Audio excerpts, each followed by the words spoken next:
In today's video, I'm going to teach you how to center elements with auto margin in Webflow. We're going to walk through a quick and practical method for centering an element inside the Webflow designer using the Style panel. This is especially useful when you are working with blocks like divs, images, or other elements that need to sit neatly in the middle of their parent container. To begin, open your project in Webflow and head into the designer.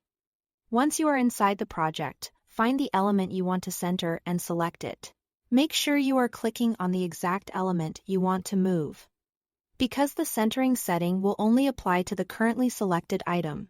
After that, move over to the Style panel on the right side of the designer. This is where you'll control the layout, spacing, sizing, and positioning of the selected element. If you are not already in the Style panel, open it so you can access the settings we need. Next, go to the Layout section and check the display setting for the element. For this method to work correctly, the display should be set to block. That's important because auto margins typically center block-level elements when they have a defined width or when they behave as a block inside their container. If the element is set to something else, like inline, this centering method may not work the way you expect. Once the display is set correctly, scroll to the spacing area and look for the box graphic that represents margin and padding. This visual tool makes it easier to see how spacing is being applied around your element.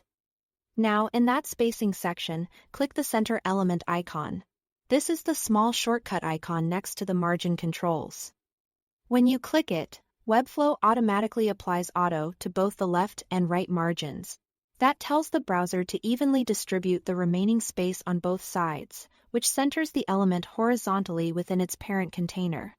If you don't see the result right away, double-check that the element is actually using block display and that it has room to center within its container. In many cases, that's all it takes. And that's it. Thanks for watching.